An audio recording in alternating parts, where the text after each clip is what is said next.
Good morning, everybody. We're going to get started. I am Danny Hayes, and I'm the CEO of Danny Wimmer Presents. Thank you.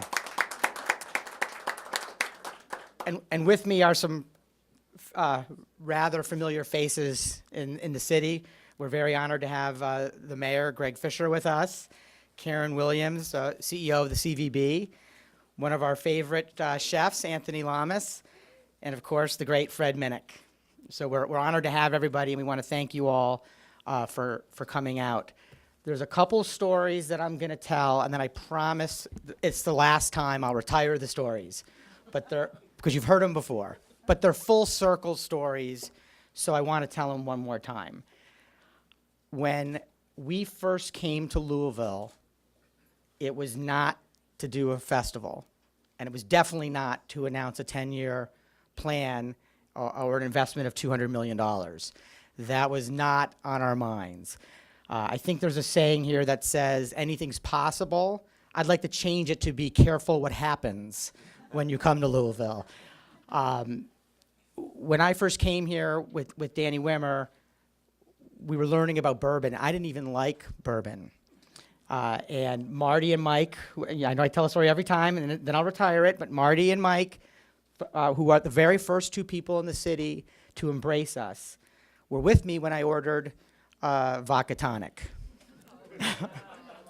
They immediately hauled my butt to this place, where Whiskey Jean, where are you, Whiskey Jean? Whiskey Jean did a tasting for me, and I discovered Evan Williams Black, and that was my introduction to bourbon, and I have never looked back since. So we wanted, when we saw this room that day, and we said, one day we got to do something here. So it's an honor and a thrill to be here, to be with Whiskey Jean, and go full circle. And so I won't tell those stories again, but they were important.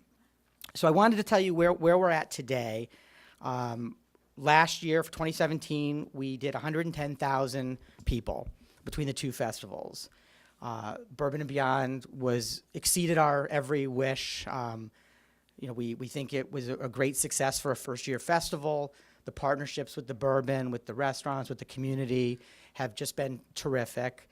And obviously, Bourbon Beyond is coming back. We will be announcing the bourbon lineup in February, and then we'll be announcing the artist lineup in early April. We had a pre-sale that's already sold out, so we sold a couple thousand tickets blind with no information, which made us really happy, showed us there's a pulse here for what we're doing. I wanted to give you a little bit of demographic information on the two festivals because I think that's interesting stuff. And it's interesting to see how different they are. Louder Than Life, which we've done now for a couple of years, is 59% male and 41% female. Bourbon and Beyond, however, is 53% female. So women like to drink bourbon. The average age of the two festivals is interestingly different. Louder Than Life average age is 34. Bourbon and Beyond is 43. And the average household income is different. Louder is 78,000 and Bourbon and Beyond is 90,000. And interestingly, even the top 5 cities are different. There's some similarities and then there's some differences. As you may know, 70% of our audience comes from outside of Louisville, and indeed 50% from outside the state of Kentucky. The top 5 cities, in both cases, are Cincinnati and Lexington. And then for Louder Than Life, it's Columbus, Nashville, Indianapolis. And for Bourbon and Beyond, it is Indianapolis, Chicago, and Columbus. So some differences there. And all these stats are available. Laura over here in the striped shirt, she can provide you with the statistics that I'm quoting, so you don't need to write feverishly. Also, Laura told me to remind everyone to take hats. There are hats spread out that please take. So as a result of the success of the festivals, we started to develop a long-term plan for what we'd like to develop here. And we approached the city about doing a long-term lease in Champions Park. They conducted an economic impact study through, Commonwealth Economics, thank you, and found that in 2017, we contributed a $43.7 million economic impact to the city. We created over 550 jobs with wages in excess of $19 million and local taxes in excess of $1 million. Based on the strength of that economic impact study, the city really embraced our vision, and what we're going to do over the next 10 years is dramatically expand the entertainment offerings here in Louisville. Louder Than Life will continue to grow. It will eventually become a 3-day festival. Bourbon Beyond will continue to grow and eventually become a 3-day festival. Next year, we'll add a country festival. And then in 2020, we're going to add a spirits conference. And we will also start to program into the city more and more of the events. And what I want everyone to really think about is South by Southwest. If you've ever been to South by Southwest or are familiar with what that festival's about, there's ours is going to be uniquely different. It's be anchored by these 3 festivals, but we will continue to program in the city. We'll involve the restaurants, we'll involve the local venues, the distilleries, the bourbon tours, with companies like Mint Julep. So over time, what we've estimated based on the growth patterns of our festivals, what typically happens is our festival will grow 40% in its from first year to second year, and then 10% year after year. What we estimate is by the end of the 10-year lease, we will be doing, let's see, where's the total attendance?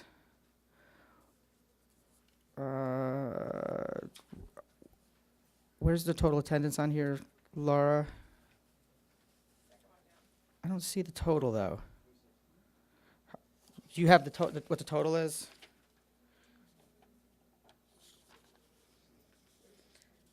How many? 365,000. So it'll be 365,000 people that we'll be bringing in with an economic impact of over $120 million. And so if you look at the press release that we put out over the 10-year plan, we expect an economic impact of over $1 billion to the city. Thank you.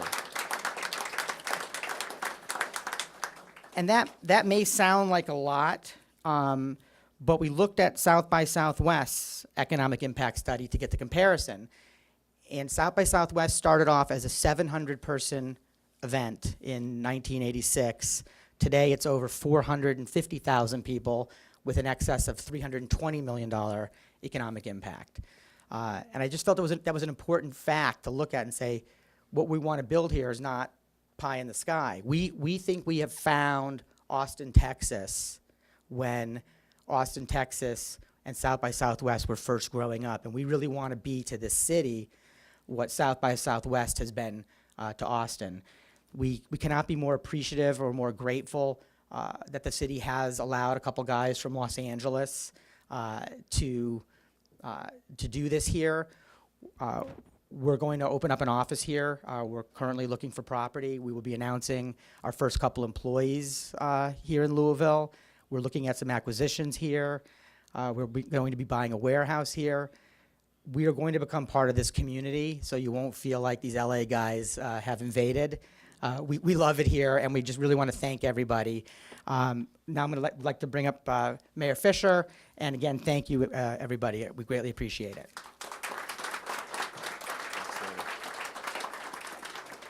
All right, folks, that was a huge and historic announcement that was just made for our city there. So let's hear it for Danny Hayes. That was fantastic. Well, these are the kind of events that you work toward for a long period of time. And first off, I just would like to say that Bourbon Beyond was an outstanding festival in 2017. And when you put together festivals, you never know how they're going to come off. Some of you may know that I was a music producer in Nashville when I was in my early 20s. So that's one of the reasons why I love music so much and love festivals. So I take kind of this inordinate amount of interest in festivals and festival details because I've seen what's hasn't worked and what has worked. But one of the things that we knew would work when you put together music, food, and bourbon, that had to be a success. And if you might recall, when we wanted to do our Bourbon and Food Festival, there were a lot of folks that were hesitating on, how do we showcase our local food? excellence, one of the best in the world. People see that, and it's rated that all the time. How do you put that together to where we can really do an interesting bourbon and food festival? And this is when you saw the real entrepreneurship of Danny Hayes, Danny Wimmer, Tony Guanci, who just said kind of, we're going to start with just this tremendous music lineup as a statement about a commitment to this bourbon and food festival, because they had to make that entrepreneurial leap forward for the bourbon industry to see how serious these guys were in terms of building something that was going to last and be really a national and global statement about music and food. And that's what great entrepreneurs do. So I really want to say thank you guys for taking that risk that was calculated, but then very successful. And you can see the synergy that they've put together by creating a tremendous concert and food venue at Champions Park that really is amongst the best in the country right now. And then smartly, from a business perspective, to share that setup cost over multiple festivals now. And of course, that then creates an energy in the country with folks that are interested in music and food, and a lot of the folks that we're targeting to move to our city, the millennials, to say, what's happening in Louisville? We need to go check that out. So you guys have been just a super strategic partner with what we're trying to do with the city, and we're just really honored to be part of everything that is what's going on. So let's go back a little bit here. When we came into office 7 years ago, we were still recovering from the recession, and one of the most urgent things that we had to do was get the economy moving together. So many of the folks in this room have been part of the renaissance that's taken place in our city. We've had 70,000 new jobs created in 2011. A lot of those have happened in our food and beverage segment, in particular our bourbon and food segment. We've got 2,500 new businesses, including this one right here, the Evan Williams Experience. And what I love about Bourbonism is all of the offerings are high-quality offerings. So when you talk to folks that have come to town to experience these places, they're like, I'm coming back. So that's one of the things that we've got to be really thankful for with folks in the bourbon industry, is that they invest in a very, very smart way. That's led to $12.5 billion in capital investment going on in the city right now, either under construction or announced. And of course, as a result of that, wages are up and unemployment is down. So it's just really beautiful to see how all this has come together and result in fantastic momentum for our city. Now, there's another element on top of that, and that was the whole tourism strategy. We never had a year-round tourism experience in our city. It was come for the Derby, come for a Ryder Cup, and so we'd have these huge peak periods, but then after those, it was pretty slow for quite some period of time. So contrast that to today with Bourbonism, that's 365 days a year. Contrast that to the 25 hotels under construction or announced in our city, which I think is more than any city in the country right now. And contrast that with the 24 million tourist visits that took place last year, while the downtown convention center is closed. Okay, so you can see where all this is going. I think the whole bourbon movement on a scale of 1 to 10, we're still at around 2.5. I mean, this has got a lot of legs in front of it. So when people come to Louisville now as tourists, their expectations are exceeded. So what does that mean? That means they go home, they brag about our city, and then they start having the conversation of, well, maybe we should move to Louisville. Maybe we should start our business in Louisville. So this is important for us because we have 27,000 jobs open in the city right now. So we have to create an environment both that's good for business, but then it's good for quality of life, where people say, I'm going to move to Louisville. So what Danny is talking about here today is part of that strategy around music, around food, around bourbon, because why? It's authentically ours. Nobody else can claim the type of advantages that we have in this area. And that's, is when you're competing, you want to have stuff that's authentic to what we are. So we're working with GLI. I see Kent Doyler over here, on major talent attraction strategies to get more folks to move to our city. In particular, millennials we're looking for, so we can also be younger as a city. But as Danny lays out the South by Southwest kind of strategy, many of you all have been to South by, and have seen how it's helped to transform Austin.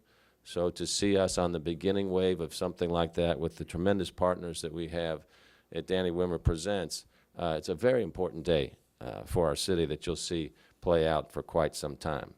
So the other history behind this, obviously, is we saw a lot of untapped potential for bourbon and bourbon tourism that we started calling bourbonism, and now everybody does that, so that's good. And that's why we created the Bourbon and Local Food Work Group in 2013. We have some of our members here for that. And so that we asked the work group to take a look at our bourbon opportunities, our local food opportunities with tremendous world-class chefs like Antonio Lamas over here, and say, how could we grow this even more? And the work group made a lot of really, really solid recommendations. And when you take a look at the recommendations, you'd see most of them now are being executed. But one of them was to create a bourbon and food festival. So we paid attention to their ideas and started going about executing those. And when you think about the growth of bourbonism, in 2011, there were 0 distillery experiences in our city. 0. Today, 9 are either open, under construction, or have been announced. So it provides a critical mass, so if you're a tourist, you can come and say, like, we've got to spend 2 nights in a hotel, 3 nights in a hotel, to just start tapping into the local bourbonism experiences, much less going out on the Bourbon Trail in the state. We've had tremendous teamwork to make this happen. I cannot say enough about Karen Williams and her team at CVB. They are recognized as some of the best in the country at what they're doing, and the way, Karen, that you and your team have embraced bourbonism as a distinct advantage for our city, and selling to new conventions, big conventions, helping to recruit the Omni to town, which basically is a homage to bourbon. You'll see that when it opens in about 60 days. It's just been incredible. We've had outstanding teamwork from the Kentucky Distillery Association, or Distillers Association, and their entire community of bourbon distillers, who frankly were a little shocked that a city wanted to embrace them and promote them throughout the world so we could all grow together. We established our downtown bourbon district, and later this year, the Fraser Museum, in partnership with KDA, will open the Kentucky Bourbon Trail Welcome Center and exhibit, making Louisville the official starting point of the Kentucky Bourbon Trail experience. So for all the folks that have been involved with this in one way or another, would you, if you feel like you've been involved, please raise your hand as part of this bourbonism growth here. And just I want to say thank you all very much for just what you've done. A lot of folks have been involved directly or indirectly.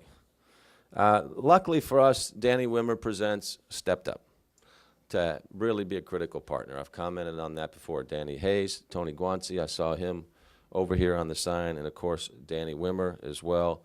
And they worked really hard to make Bourbon and Beyond a reality. I mean, in its first year, for what that festival did, it was incredible. And it was a huge hit, and we couldn't be more thrilled to have them as a 10-year partner with our city. Really, it's a lifelong partnership is what we're announcing here today. It started with Mike Maloney and Marty Storch. Danny talked about that. These are 2 guys that work for the city of Louisville. Marty just retired, and we're trying to lure him back. But so think about that. These are folks that are government employees, okay? And when most people think about government employees, oh, they're government employees. I can tell you we got a team of entrepreneurs that are always looking at ways to grow the city. So these guys, when they hooked up with Danny Wimmer and their team, they started selling the city and talking about what we could do. And so when you talk about a dedicated group of folks that work for you all as taxpayers here in our city, being a critical part of this announcement here today, it's just incredible. So I want to say to Mike and to Marty, I mean, just tremendous, tremendous job over there. Great job. Okay. So just here in closing, Bourbon and Beyond obviously now is joining the other great signature events on our city's calendar.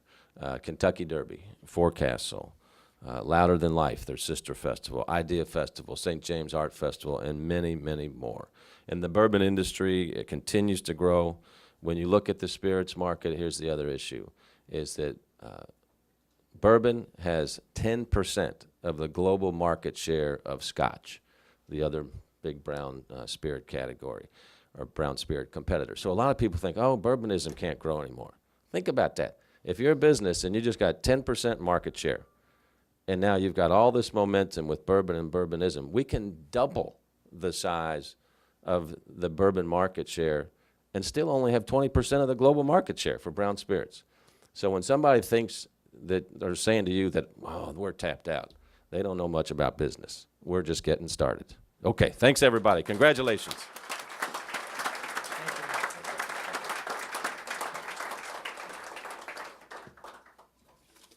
Thank you, Mayor. And I do want to just quickly point out that the mayor's absolutely correct. Bourbon and Beyond is a direct result of those committees that you held a few years ago.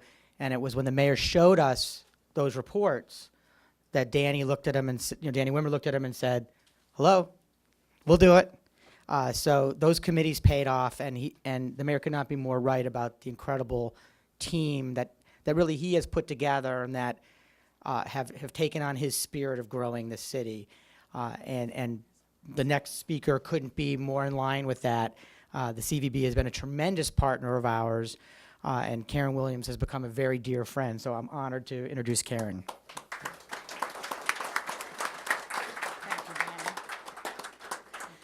Thank you, Danny. And the mayor said it so well. But I will tell you, before, Danny told his story, and I was with Danny at dinner last night at Anthony's Place, and he did have the brown spirit. So he has sold. Make no mistake, music festivals like Bourbon Beyond and Louder Than Life, they put Louisville on the national and international stage. Danny talked about national, but we had international visitors. Last year, after the first annual Bourbon and Beyond, I was at the airport at 6 a.m. on that Monday morning. 6 a.m., if some of you fly out on Monday mornings, that's usually the busiest time. There were long, long lines. I went through the TSA, and as I was there, all these people had a lot of Bourbon and Beyond shirts on. And it was so exciting. And you can imagine, me as the president of the CVB, I'm listening. And they're all talking about Bourbon and Beyond, the first annual.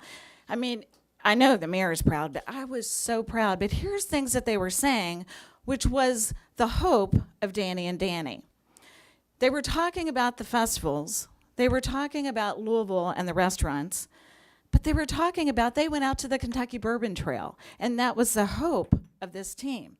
So they will come back, and it was so exciting. So I can't even tell you how happy we are about this. Bourbon, as the mayor said, it's a core part of the core fabric of our destination. Bourbon and Beyond and Louder Than Life shine the spotlight of Louisville's bourbon culture and the other, both locals and visitors, to the opportunity to this authentic experience. They draw a large number of out-of-state visitors, as Danny said. For here, top performers, national performers. This past year, our hotels were nearly sold out both weekends. 2 weekends back to back with over 14,000 room nights. As the mayor said, our convention center is still closed.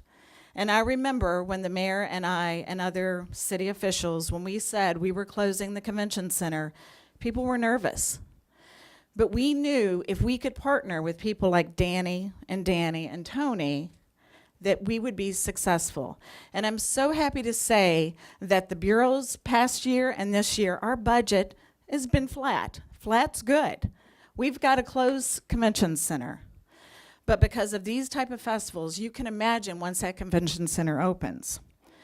The partnership with Danny Wimmer Presents and the city will mean continued opportunities to showcase our city. We've heard Danny Wimmer and Danny and Tony, but guys, raise your hands. Where's Tony and Danny? I know Danny Wimmer likes to take,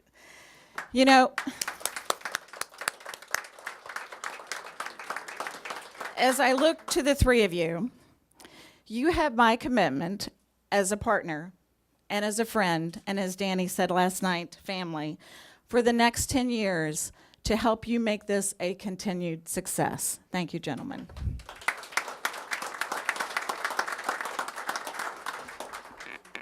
Thank you, Karen.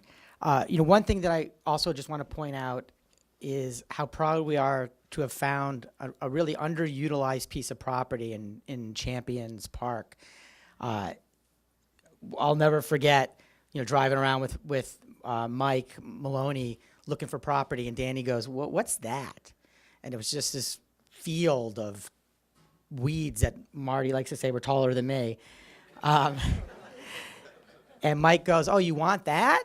And Danny goes, "Yeah, that's what I want." And Mike goes, "All right, I'm going to call this guy Marty, and Marty can make it happen." And Marty shows up 15 minutes later. We're standing up on the soccer field, and Marty goes, "Done." And I'm like, "What do you mean done? What's the deal?" He goes, "Just done.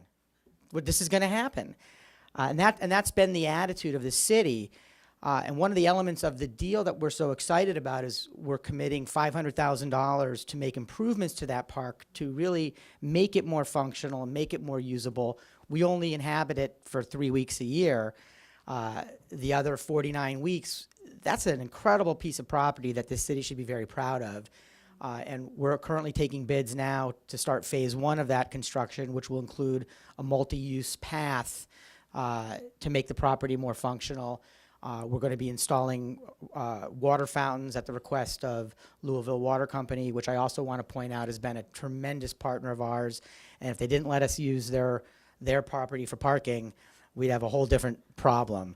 And then over time, we'll be adding some permanent fencing, and we've had meetings with the local neighbors to discuss what they would like to see happen in that park. But it's an important piece to the plan.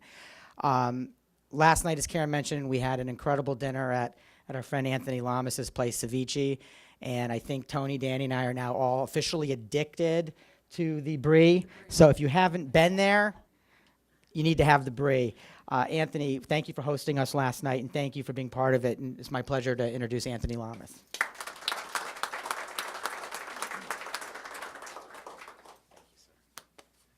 Thank you very much. I, too, am a Los Angeles boy that fell in love with Kentucky, first through a woman, Kentucky woman, I think Neil Diamond, right, and Kentucky Rain, Elvis, so there's a lot of love with Kentucky.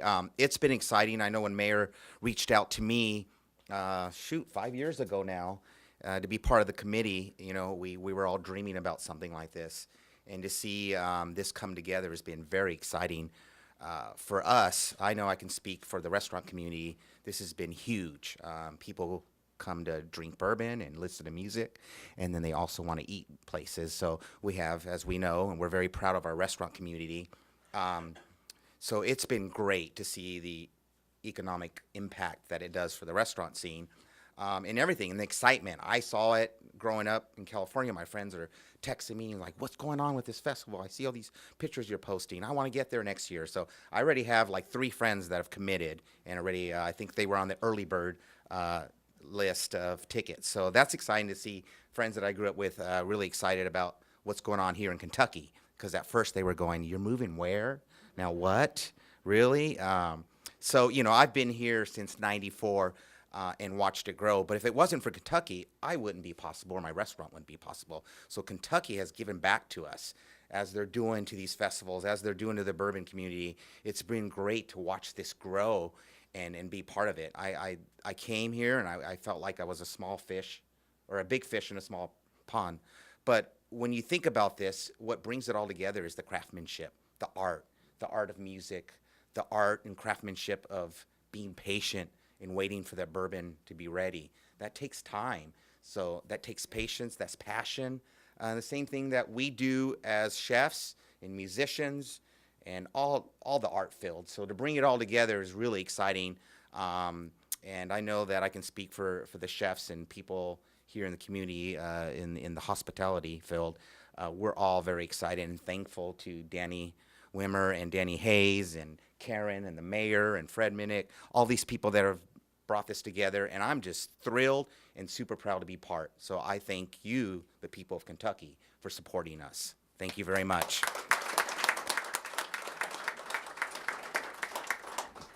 Thank you, Anthony. I couldn't agree more about craftsmanship. I mean, that was Danny Wimmer's vision in starting Bourbon and Beyond. And the reason we added the and beyond is it's about the craftsmanship of all that goes into it, the art, the food, the music, the bourbon. And in terms of craftsmanship, the last speaker fits that bill. If there is a guardian of bourbon, it is Fred Minnick. And if anyone has any doubts, this guy holds our feet to the fire hard about staying true to bourbon, staying true to Louisville. He is the gatekeeper and the guardian, and we're very thankful for his friendship and partnership. Fred, I'm going to ask you to say a few words and also please lead us in a bourbon toast, if you don't mind.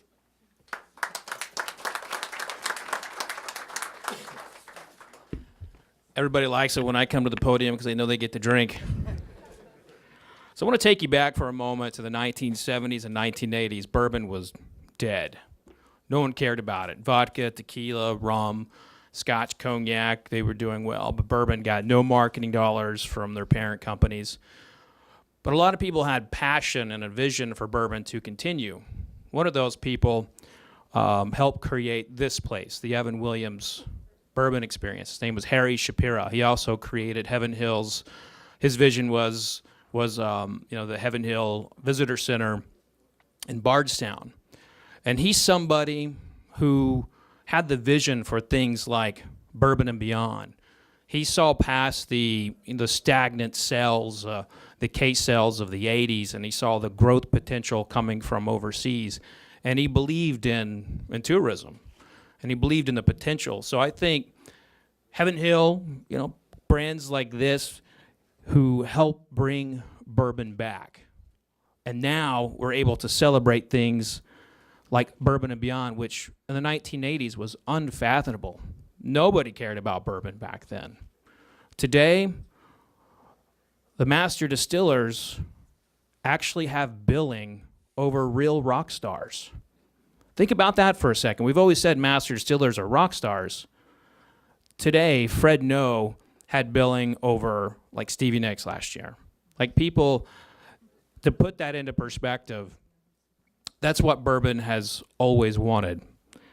And today we can look at the numbers and talk about the numbers. It's an $8.5 billion industry. There's more than 17,000 jobs here. They export more than $1 billion. But the numbers only tell part of the story.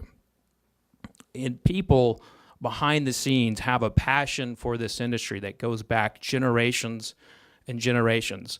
And not many people from the outside have cared a lot about bourbon to the point where they want to help. A lot of people come to bourbon and say, hey, can you sponsor this? Can you do this? These guys actually saying, how can we help you?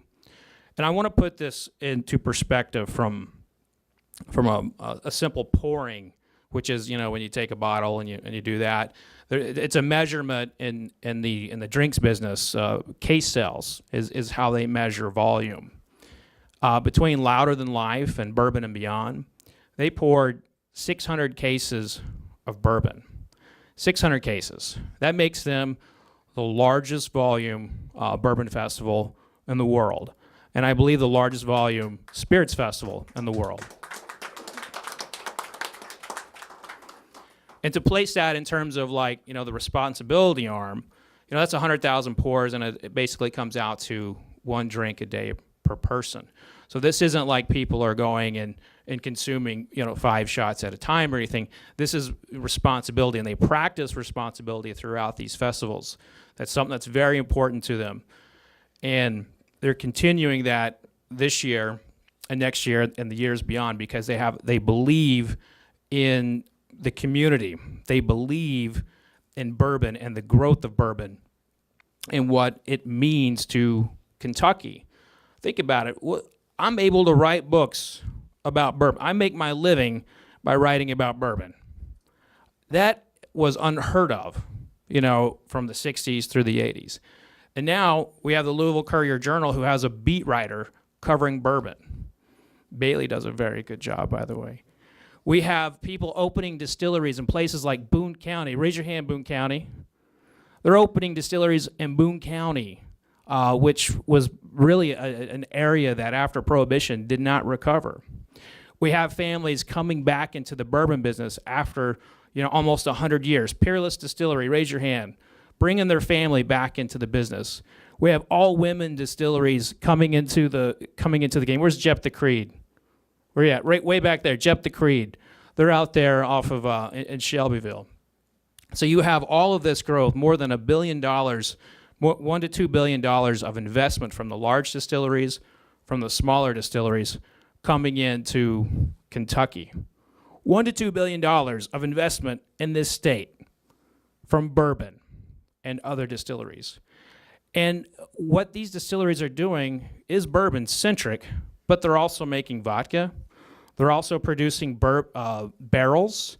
The bourbon barrels are then sent to Scotland and to Mexico and to Barbados and Jamaica to be reused again. So this is definitely the bourbon capital of the world, but it's also the spirit capital of the world. Kentucky, especially Louisville, touches every major spirit category in the world. If it was not for Louisville and for Kentucky, I don't know how good Scotch would taste, because it starts in bourbon barrels, right? And when I look to the future of what these guys are bringing to the table for bourbon, I am so excited, because there comes a point with everything that it just hits a ceiling. And if bourbon does not focus on how to get fringe consumers, if it just focuses on the people who have been there the whole time, they're going to start losing market share to rum, to tequila, to Scotch. Because I guarantee you right now, every one of them are sitting in boardrooms and saying, like, how can we get bourbon consumers? Go down to a Scotch row in Liquor Barn and look at all the terminology that they're using from bourbon brands. They're using words like small batch and American oak and bourbon barrels. You're seeing that in every spirits category, because they're trying to pull away from what the bourbon brands have done. And so if bourbon does not continue to have its foot on the pedal for marketing purposes, then it will lose market share. And it is because of events like Bourbon Beyond and Danny Wimmer Presents that it's not going to go away. They're going to put that foot on the pedal, and it's going to be amazing over the next 10 years. And this is the kind of effort that it takes to continue the growth and continue the billions of dollars of investments into Kentucky. So I will slow it down for a second. Everybody grab your glass. By the way, what we're tasting here is Evan Williams Single Barrel. You'll notice here it has the logos on it. This is a release they bring out every year. It's one of the best values in all of bourbon. So if you go to a liquor store, you'll find this for about $25 to $30. Nab it. It's a very good taste. So I will go ahead and lead a toast. In the 1700s, Louisville found its whiskey legs.